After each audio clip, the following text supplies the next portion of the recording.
Saludos amigos de LBBP en la jugada, aquí habla para ustedes Jesús Ponte. Este programa es una presentación de Apuestas Royal.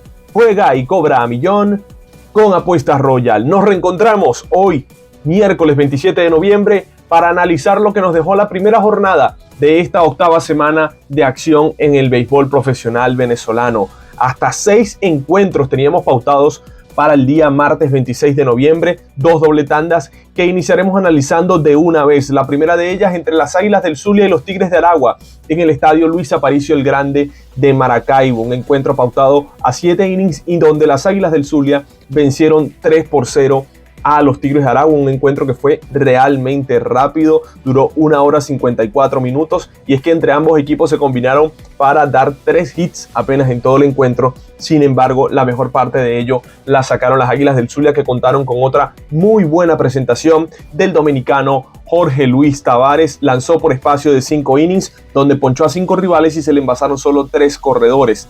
2 de ellos por base por bolas y 1 por hits. El relevo lo hizo Nomar Rojas en el sexto, y en el séptimo, por la vía del 1-2-3 y ponchando a 2 rivales, Silvino Bracho se acreditó su quinto salvado de la temporada. Por los bengalíes, la apertura la hizo Carlos Viera, que de las 3 carreras que le hicieron, apenas una fue limpia en 3.1 entradas de labor, y su relevo lo hizo Johanner Negrín, que lanzó por espacio de 2.2 innings de labor, donde no permitió carreras limpias. Analicemos entonces cómo fue ese movimiento de carreras, donde las Águilas en el mismo primer episodio anotaban la primera rayita. El inning lo iniciaba fallando Ali Castillo con un rolling vía 43, luego era golpeados Levi Basabe y golpeado José Pirela, hombres en ese caso en segunda y en primera, para que después de un passball de Jesús Sucre se movieran ambos a tercera y a segunda. El turno era para Rougned Odor, que con un rolling a la primera base y sin dar siquiera un indiscutible, las Águilas anotaran la primera carrerita del encuentro. Ya a la cuarta entrada era que venía el verdadero ataque de las Águilas del Zulia, que como les digo contaron con una extraordinaria apertura, en este caso de Jorge Luis Tavares. El cuarto episodio iniciaba Rougned Odor conectando doblete al jardín derecho y lo acompañaba inmediatamente después Héctor Sánchez con la misma fórmula, doblete hacia el right field, se traía para la goma la segunda del encuentro y Héctor Sánchez se estacionaba también en la segunda almohadilla. Luego un rolling de Freddy Galvis movía hasta la tercera Héctor Sánchez, y en jugada de selección por un error en el fildeo de Jonathan Mendoza terminaba envasándose Simón Buciotti y trayendo la tercera del encuentro. Jorge Luis Tavares, que el primer episodio lo retiró por la vía del 1-2-3. El segundo inning apenas pudo dar una base por bolas a Jesús Aguilar. En el tercer inning también por la vía del 1-2-3. De hecho, el primer hit se lo vienen a batear ya en la quinta entrada parte alta. Es decir, que estuvo lanzando no hit no run los primeros 4 episodios, cuando Duel Herrera, en cuenta de 2 bolas sin strike abriendo ese episodio, le conectó doblete. Recuerden que él venía con molestias en el hombro y el manager Lipson Nava no quiso darle demasiada labor sin necesidad, que completara sus 5 episodios. Además estuvo económico en el lanzamiento. Jorge Luis Tavares en esas 5 entradas de labor realizó 73 envíos, de los cuales 43 fueron strike, y realmente fue una muy buena apertura para el dominicano, que está demostrando ser una extraordinaria recontratación de las Águilas del Zulia. Recuerden que él el año pasado ya vino con el equipo Rapaz. Analicemos entonces lo que fue el segundo encuentro, que ya la cosa fue bastante diferente. Si se conectaron apenas 3 indiscutibles en el primer juego, en el segundo se conectaron hasta 17 indiscutibles entre las dos novenas. Este resultado fue muy diferente. Los Tigres de Aragua vencieron 15 carreras por 4 a las Águilas del Zulia y pudieron cortar esa racha de 7 derrotas de forma sucesiva. Era imperativo para los Tigres conseguir una victoria en esa doble tanda. No habían iniciado las cosas bien en el primer duelo, y después de que empezaran ganando en el mismo primer episodio, las Águilas le remontaron, pero tuvieron la capacidad de sobreponerse y terminar ganando, como les digo, un duelo fundamental. La victoria fue para Luis Rijo y la derrota fue para el relevista Eduardo Jiménez. El abridor de los Tigres de Aragua fue Thiago da Silva, que realizó su segunda presentación del año y nuevamente fue bateado con facilidad, mientras que por las Águilas el abridor fue Francisco Morales. Estaba determinado que las Águilas en este segundo duelo tuviesen un juego de bullpen, y Francisco Morales estaba encargado de abrir ese primer episodio. Como les digo, le hicieron 2 carreras, pero las 2 fueron sucias. No jugó buena defensa en ese episodio el equipo aguilucho, y después el bullpen realmente no pudo responder. Siguió con Ali Ángel López, luego Eduardo Jiménez, Azael Quijada, que no está mostrando realmente demasiado en lo que va de temporada, y el mismo Elvis Escobar. Analizando entonces cómo fue el movimiento de carreras en el mismo primer episodio fabricaba 2 carreras los Tigres de Aragua. El descontrol, el principal problema del pitcher Francisco Morales se hizo presente en ese primer episodio, base por bolas a Lorenzo Cedrola y golpeado a Keiber Rodríguez, colocaba hombres en segunda y en primera sin outs para que viniera a batear Eduardo Escobar, y ahí demostraba el talento del brazo Francisco Morales al ponchar al ex Grande Liga. Luego venía a batear José Cafecito Martínez, un rolling que pasó al tercera base, pero que estaba prácticamente de frente. En este caso, Freddy Galvis no la pudo dominar, en realidad tampoco tenía demasiada visión de la bola, ya que había pasado por debajo de Eduardo Torrealba y terminaba anotando en carrera a Lorenzo Cedrola y metiéndose hasta la tercera Keiber Rodríguez y llegando quieto José Cafecito Martínez. Yo no sé si iban a hacer doble play, o bueno, me queda claro que no iba a haber doble play en la jugada por la dificultad del batazo, pero hay una cosa clara: no hubiese anotado Cedrola y quizás podían haber hecho out en segunda a Keiber Rodríguez o en primera a José Cafecito Martínez, que es un corredor más lento, en este caso si lo hubiese tomado Freddy Galvis.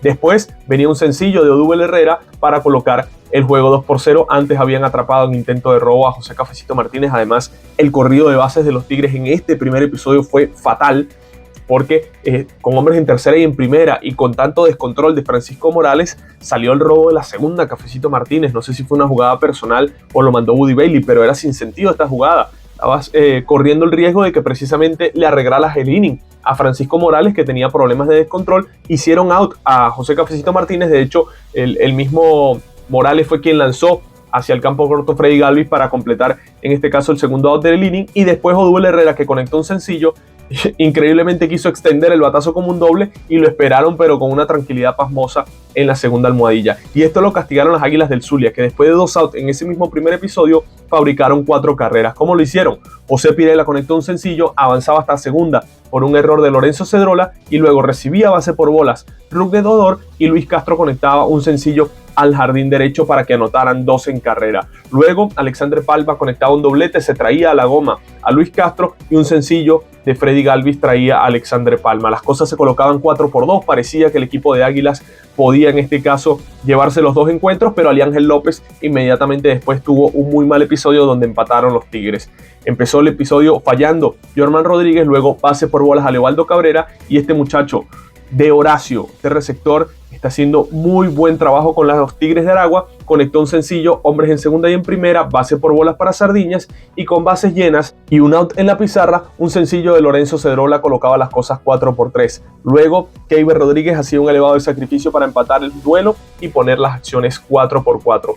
Ya en ese cuarto episodio y contra el relevo de las Águilas del Zulia, en este caso puntualmente contra Eduardo Jiménez, pudo fabricar 4 carreritas más el equipo de los Tigres de Aragua. ¿Cómo lo hacían? Iniciaba el inning de Horacio conectando un triple, luego base por bolas para Luis Sardiñas y venía Lorenzo Cedrola a batear. Conectaba cuadrangular por lo más profundo del left field, se colocaban las cosas en ese momento 7 carreras por 4. Luego vino el relevo de Azael Quijada, tampoco pudo hacer el trabajo. Un sencillo de Odubel Herrera se traía a la goma a Keiber Rodríguez, y un wild pitch de Francisco Carrillo trajo la novena para los Tigres, que después hicieron 3 carreritas más en el quinto y 3 carreritas más en el séptimo episodio. La verdad que el bullpen de las Águilas que trabajó bastante. De hecho, terminó hasta lanzando Sandy León. Un total de 10 lanzadores utilizó el manager Lipson Nava, contando también ahí a Sandy León para finalizar este encuentro. División de honores, necesario ese triunfo para los Tigres de Aragua, y las Águilas, que tenían prácticamente el sabor de que podían barrer en la doble tanda, se les terminó escapando entre los dedos por el mal relevo que sufrieron en la jornada de ayer. Pero vamos a ver entonces qué pasó en el encuentro entre los Cardenales de Lara y los Tiburones de La Guaira. Otra victoria para Cardenales, que tiene 5 triunfos en los últimos 6 encuentros, y de esos 5 triunfos, 3 han sido contra los Tiburones de La Guaira. La apertura por los Cardenales la hizo el joven Robert Colina, que está mostrando cosas bastante interesantes. Este novato, en 5 entradas de labor, tan solo permitió 2 carreras limpias. Por su contraparte, el cubano Miguel Romero permitió hasta 9 carreras limpias en 2.2 innings de labor. Bueno, me sorprende que el manager Osvaldo Guillén le haya dado tanta rienda suelta a este abridor, ¿no? Dejar que le fabriquen hasta 9 carreras para después sacarlo del encuentro. Pero bueno, eso fue lo que ocurrió el día de ayer, que iniciaba el encuentro ganando los Tiburones de La Guaira. En ese mismo primer episodio recibía base por bolas Leonis Martín, luego de que se ponchara Alcides Escobar. Un sencillo de Jan Herby Solarte se traía a la goma a Leonis Martín, que antes se había movido hasta la segunda base con robo y avanzaba hasta la tercera por un error en tiro de Carlos Narváez. Ese sencillo de Solarte se lo traía para la goma y luego venía el greening grande para Cardenales, ese primer episodio donde Ildemaro Vargas y Gorky Hernández se envasaban por base por bolas y un sencillo de Ronald Guzmán producía la del empate. Luego un elevado de sacrificio de Carlos Narváez colocaba adelante a los Cardenales de Lara y un cuadrangular de Hendrik Clementina, que me parece a mí que tienen que mantenerlo en este line-up, colocaba las acciones 4-1 cuando tenían a Ronald Guzmán en almohadilla. Luego el segundo episodio del equipo cardenal lo pudo manejar con relativa tranquilidad Miguel Romero. De hecho lo pudo retirar por la vía del 1-2-3, pero es que para el tercer inning ya vino la sentencia del encuentro. 5 carreras más que hizo el equipo cardenal para sentenciar, como les digo, el encuentro. El inning lo iniciaba Miguel Romero dominando tanto a Gorky Hernández como a Ronald Guzmán, y después de 2 outs fabricó 5 carreras el equipo de Cardenales. ¿Cómo lo hacían? Sencillo de Carlos Narváez, base por bolas para Hendrik Clementina, base por bolas para Luis Ángel Acuña, y Joendrick Piñango barría las bases con un triple hacia el jardín central. Venía, después de darle el triple, todavía el manager Osvaldo Guillén dejó en el box a Miguel Romero, que enfrentaba a Jackson Flores, que le daba un doblete. Colocaba las acciones 8-1, seguía en el box todavía Miguel Romero y Johnny Hernández le daba un sencillo para traerse la novena del encuentro. Luego sí trajo a Erasmo Pinales, que pudo poner ese último out del inning al dominar a Ildemaro Vargas. Sin embargo, el equipo de Tiburones intentó a lo largo del encuentro reaparecer en el score, poner más carreras. Un total de 7 corredores dejó en circulación el equipo de los Tiburones, pero es que fabricó hasta 6 doble play la defensa de los Cardenales de Lara, y ahí estuvo en gran medida el éxito del equipo cardenal el día de ayer. Ciertamente se le envasaron bastantes corredores al bullpen de los Cardenales de Lara. Por ejemplo, Jesús Valles en su entrada de labor le dieron 3 sencillos, Jofre Tigas permitió 2 carreras y se le envasaron hasta 5 en 1.2 tercios de labor, pero esa defensa de Cardenales pudo ejecutar, como les digo, hasta 6 doble plays de forma efectiva para eliminar cualquier ápice de intento de los Tiburones de La Guaira de que, meterse nuevamente en el encuentro. Eso también tuvo que ver porque el equipo de los Tiburones no hizo buenos contactos en esas jugadas, pero había que ejecutar las mismas y lo hizo el equipo de Cardenales, que además de la buena jornada que vivió Hendrik Clementina, tuvo a Jackson Flores de 4-3 con 2 dobles, Ronald Guzmán de 4-1 con 2 anotadas, Gorky Hernández, que sigue metido en una temporada espectacular, de 4-2 con jonrón, boleto y carrera remolcada, mientras que el equipo de los Tiburones de La Guaira, conectó hasta más hits que los Cardenales de Lara. 13 indiscutibles conectaron los Tiburones, y ustedes pueden decir, sí, 7 corredores dejados en circulación no es demasiado, pero cuando bateas 6 veces para doble play, se explica entonces por qué desaparecieron todas esas opciones de ataque. Para Tiburones cae un juego por debajo de 500, para Cardenales después de bastante tiempo vuelve a estar un juego por encima de 500. Ahora veamos qué ocurrió en el estadio Simón Bolívar, el Monumental de la Rinconada, donde se enfrentaban los Leones del Caracas y los Caribes de Anzoátegui. Otra vez, cuarto duelo consecutivo entre estos dos equipos. Venían de 3 seguidos en Puerto La Cruz, ahora en Caracas, y los melenudos ganaron 5 carreras por 3 a la tropa anzoatiguense, que sigue comprometiéndose en sus oportunidades de clasificar. Yo creo que esta semana puede ser decisiva para saber si continuarán compitiendo o en definitiva se puede dar por terminada la temporada de los Caribes de Anzoátegui. Por los Leones la apertura la hacía el muchacho Luis Palacios, este zurdo que lanzó por 4 innings de labor, donde permitió 3 carreras limpias y 2 cuadrangulares. El también zurdo Miguel Cienfuegos realizó la apertura por los Caribes de Anzoátegui, en donde permitió 3 carreras limpias en 4.1 entradas de labor. Este duelo se definió con el bullpen. Volvió a ser un duelo parejo, Caribes lo luchó, pero lo terminó perdiendo nuevamente contra los Leones del Caracas en la fase de bullpen, y Caracas hizo en el 8º episodio las carreras de la diferencia. El encuentro comenzaba de la mejor manera posible para los melenudos. En el mismo primer inning, el equipo caraquista fabricaba 2 carreras, doble de Iván Soto y doble de Wilfredo Tovar traían la primera del encuentro. Los que criticaban a Wilfredo Tovar, que lo pedían fuera del line-up, hay que entender que los slumps forman parte de los beisbolistas. Renato Núñez también estaba metido en un slump y ayer despertó para Magallanes. Wilfredo Tovar estaba en un slump, ya despertó para los Leones. Son jugadores que siempre han demostrado que pueden batear. Hay que tener solo un poco de paciencia. Si no, fíjense en Harold Castro, que también lo estaban psiquitrillando al comienzo de la temporada y ha terminado teniendo un muy buen año con el equipo caraquista. Pero como les decía, Wilfredo Tovar producía entonces la primera del encuentro, luego fallaba Harold Castro y fallaba Víctor Bericotro, pero con elevado de sacrificio para traerse en este caso la segunda del encuentro. Para el tercer episodio iniciaba la verdadera emboscada de los Caribes de Anzoátegui, que bueno, ya habían intentado contra Luis Palacios en los primeros episodios. De hecho, en el primer inning le conectaron hasta 3 sencillos. Ya para la segunda entrada se envasaba también por base por bolas Carlos Mendoza, y en el tercer episodio era que lo podían aprovechar. Iniciaba fallando José Fernández el inning, luego Newman Romero conectaba un sencillo y Diego Infante, su quinto cuadrangular de la temporada. En un momentico Diego Infante se ha montado en 5 cuadrangulares, empataba las acciones. Para el cuarto inning venía una más, en este caso del equipo de Caribes, con cuadrangular de Romer Cuadrado, su sexto jonrón del año. Por lo más profundo del jardín derecho y central ponía adelante a los Caribes de Anzoátegui en el marcador, demostrando Romer Cuadrado que fue una muy buena adquisición por parte de Caribes. Luis Palacios, que bueno, tuvo muchísima gente en circulación el día de ayer. Como les digo, en un total de 4 innings de labor se le envasaron 7. Aún así, creo que este muchacho tienen que seguirle dando la oportunidad para que se afiance como un buen abridor dentro de los Leones del Caracas. Creo que de hecho lo ha hecho un poco mejor que Wilker Hernández, que ya finalizó su actuación con los Leones del Caracas. En todo caso, para la parte baja del quinto lo empataba el equipo caraquista, y como no podía ser de otra manera, era producto a un cuadrangular de Harold Castro al primer picheo, cuadrangular por el jardín derecho, el número 11 de la temporada para él, y empataba el equipo dirigido por José Alguacil. Luego recibió base por bolas Víctor Vericoto y Osvaldo Arcia. Parecía que Caracas se podía ir arriba en ese mismo episodio, pero luego fue atrapado intentando robar Víctor Vericoto, y Gercel Pitre se terminó ponchando para finalizar ese quinto inning. Y yo quiero, antes de hablar del episodio 8, donde fue que Caracas terminó definiendo el encuentro, quiero hablar del inning número 7, que para mí estuvo la clave del encuentro. El inning lo iniciaba John Romero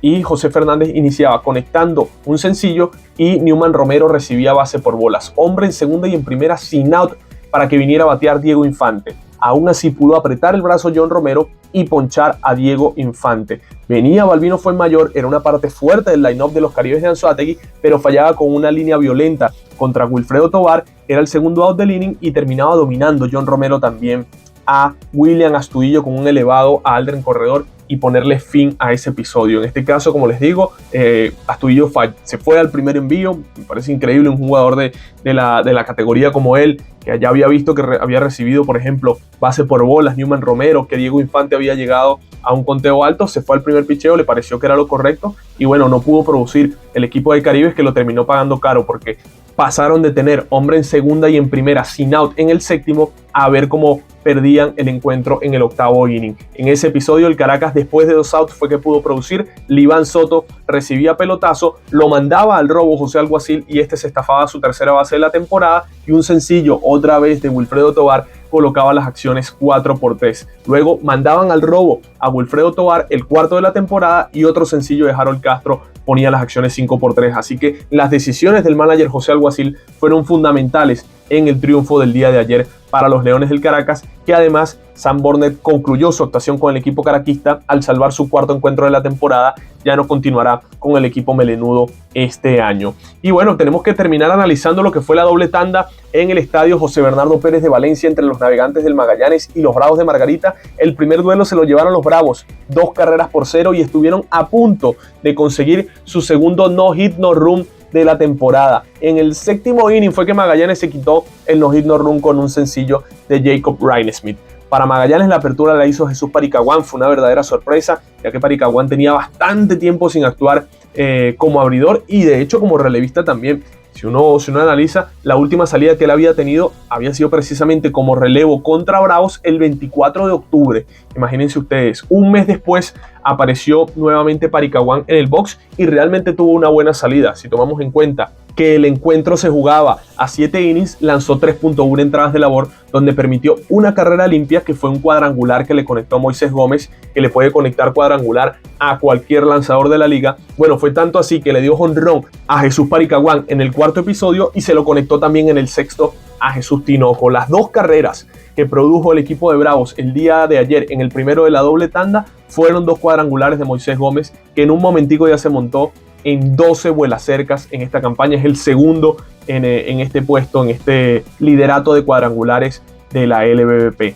Magallanes, como les digo, estuvo silenciado por los lanzamientos de Anthony Molina, que de hecho en los 4 primeros episodios no solo estaba lanzando no hit no run, estaba lanzando juego perfecto. Lo que pasa es que al concluir la parte alta del quinto episodio, de hecho ya habían 2 outs en la pizarra, estaba pinchando en el box el joven Brian Mata, había hombre en primera y estaba bateando Wilson Ramos.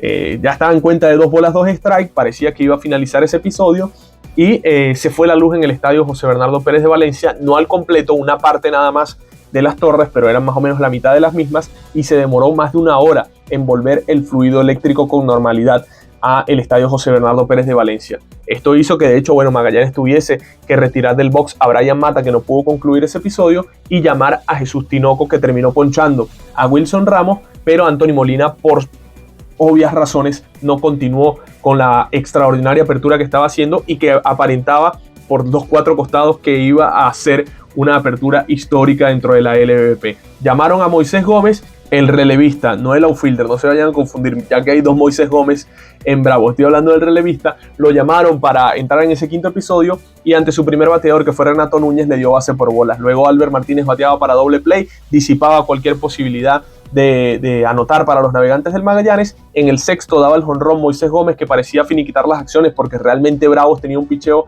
impenetrable, y en el 9º episodio venía a pichar Carlos Navas. El primer bateador que se enfrentó en ese 7º episodio, fue Carlos Rodríguez, que se fue al primer picheo fallando contra el jardinero izquierdo Gustavo Campero, y el manager Eduardo Pérez se trajo a Jacob Ryan-Smith en sustitución de José Peraza, y no lo dejó mal Jacob Ryan-Smith, que conectó en cuenta de 2-2 un sencillo al jardín central.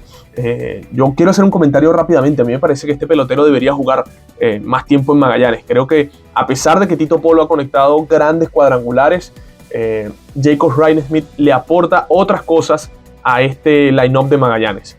Y me parece a mí que las características de este pelotero es para que reciba más oportunidades. Ayer casi siempre tiene turnos de calidad Jacob Ryan-Smith, y ayer lo demostró, tanto así que conectó ese sencillo que evitó en los hit no run, pero no pudo evitar la derrota, porque después de fajarse con 5 picheos Jacob Ryan-Smith contra Carlos Navas, se fue también al primer picheo Eliezer Alfonso Jr. y terminó bateando para doble play.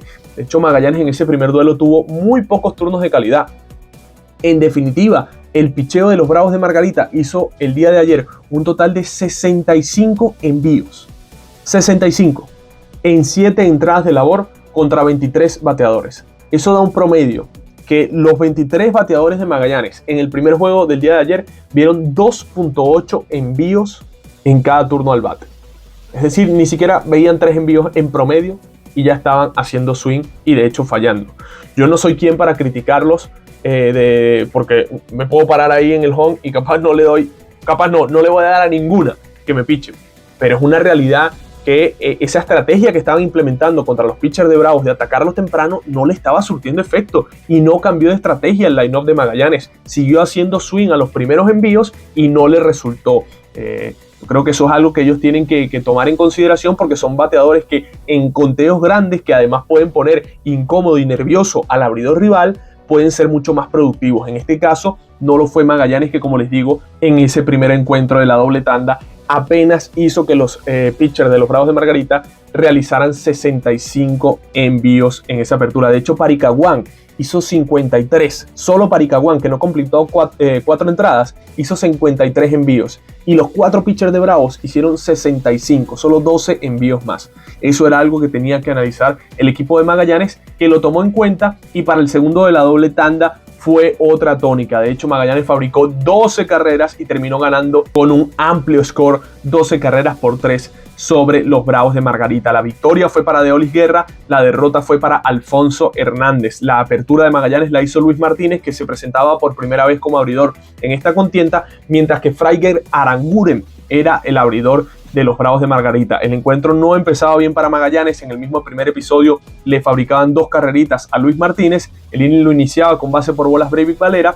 Luego Gustavo Campero se ponchaba tirándole, pero era atrapado intentando robarse la segunda Breivik Valera. 2 outs en la pizarra. Parecía que el inning podía ir con tranquilidad, pero Juan Santana conectó un indiscutible al jardín central para que luego lo acompañara Wilson Ramos con un cuadrangular por lo más profundo del jardín izquierdo y central para poner las acciones 2-0. No se iba a quedar esto así. De hecho, antes de concluir ese episodio, yo creo que pasó algo que siempre influye en los duelos de pelota. Magallanes parecía estar perdido nuevamente, no comenzaba con buenas sensaciones, y el manager Eduardo Pérez fue a reclamar un conteo de bolas y strike que estaba, el principal parecía que no estaba teniendo buen dominio sobre la zona de strike. De hecho, se lo reclamó el abridor Luis Martínez. El principal encaró a Luis Martínez y aquí fue cuando salió Eduardo Pérez, que yo creo que fue a reclamar que por qué razón estaban encarándose el principal y el abridor de Magallanes, que él más bien debía pacificar la acción. Y yo creo que Eduardo Pérez también buscaba la reacción de Magallanes, de que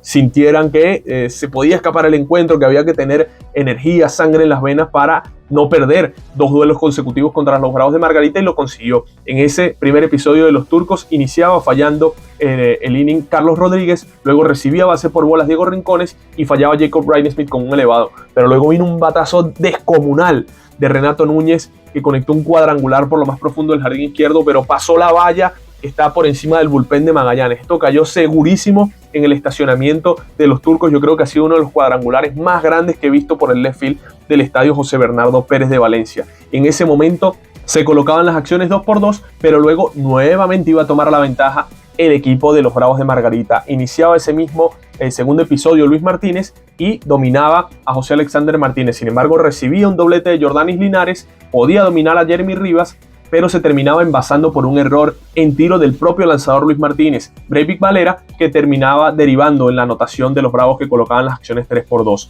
Luego, para el tercer episodio, y en este caso con el relevo del pitcher Alfonso Hernández, iba a fabricar el Magallanes 3 carreritas más. El inning lo iniciaba Diego Rincones con base por bolas. Diego Rincones tomó muchos turnos de calidad en el segundo de la doble tanda que tuvo. Se fue de 2-1, pero se envasó en 3 de las 4 oportunidades que fue al bate. Además, anotó 2 carreras y remolcó una Diego Rincones. Yo creo que está pidiendo paso en el line-up de Magallanes. Pareciera haberle ganado varios metros de distancia, por así decirlo, si esto fuese una carrera de caballos, a Albert Martínez en esa lucha que deberían tener los dos, para lucha sana, por supuesto, para quedarse con un puesto en el line-up. Yo creo que Diego Rincones está pidiendo permanencia en el mismo. Como les digo, iniciaba con una base por bolas, luego Jacob Ryan-Smith también lo acompañaba con otra base por bolas, como le decimos, Ryan-Smith, interesante siempre lo que hace, y otro dantesco cuadrangular, no tan largo como el primero, pero también fue gigantesco el cuadrangular de Renato Núñez por encima de la barda que está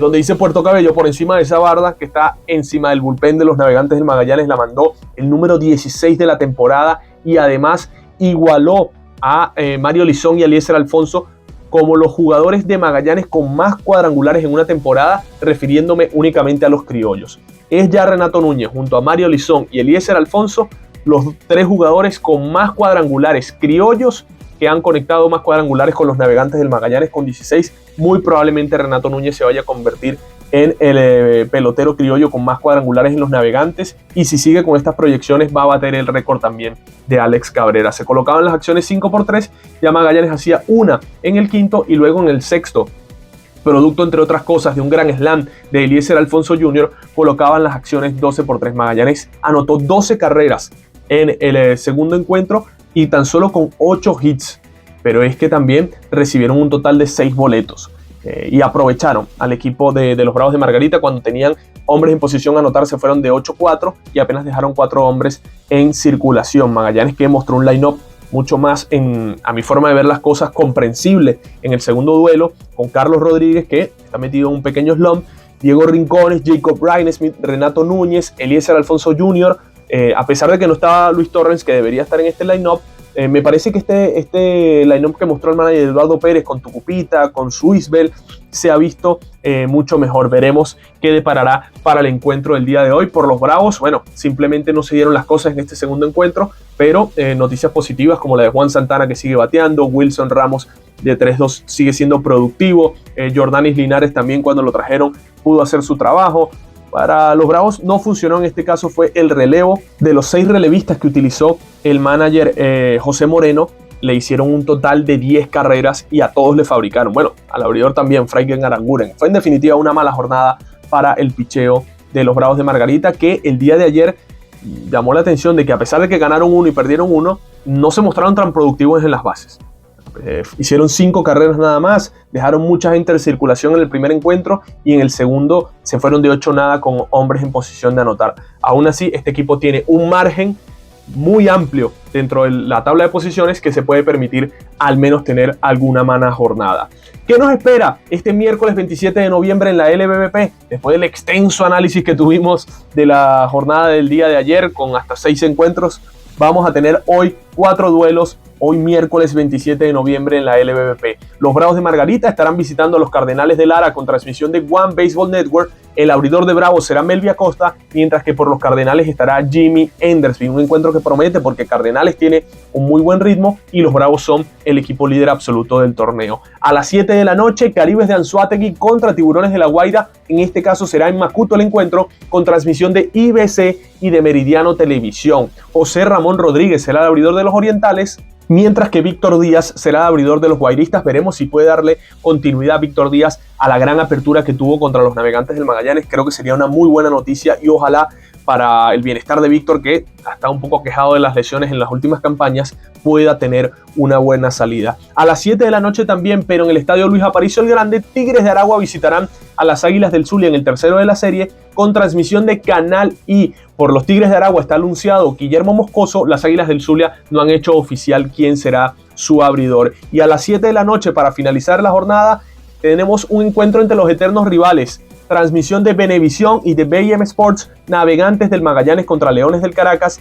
Ninguno de los dos equipos ha confirmado quiénes serán sus abridores, pero uno entiende que las informaciones que se manejan es que por los turcos abrirá Steve Ledesma, mientras que Jhoulys Chacín lo hará por los melenudos. ¿Cómo está la tabla de posiciones de la LBBP después de esta grandísima jornada de día martes? Bravos de Margarita siguen firmes y atornillados en el primer lugar de la tabla con 22 victorias y 14 derrotas. En el segundo puesto, los Navegantes del Magallanes con 18 y 16, igualado también con las Águilas del Zulia que están a 3 del primer lugar. En el cuarto, los Cardenales de Lara con 17 y 16 a 3,5 de la punta. En el quinto, los Leones del Caracas, que ya tienen récord de 500 con 16 y 16. En el sexto lugar, los Tiburones de La Guaira con 18 y 19 a 4,5 de la punta. Y está en el séptimo el equipo de los Tigres de Aragua con 15 y 18. Y en el octavo, los Caribes de Anzoátegui con 14 y 23. Fíjense que ya Caribes está a 5 juegos del cuarto lugar, que da plaza directa a el round robin, y está a 4 del sexto lugar, que es el último que da opción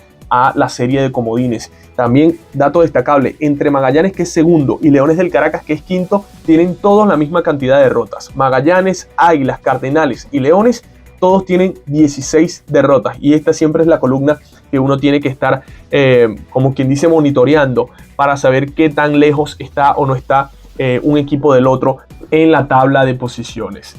Este programa fue una presentación de Apuestas Royal. Juega y cobra a millón con Apuestas Royal. Mis amigos, nosotros nos estaremos reencontrando este próximo jueves 28 de noviembre para analizar todo lo que nos va a dejar esta jornada de día miércoles en la LBBP. Continúen disfrutando de la mejor cobertura de la LBBP como lo hacen acá en La Jugada.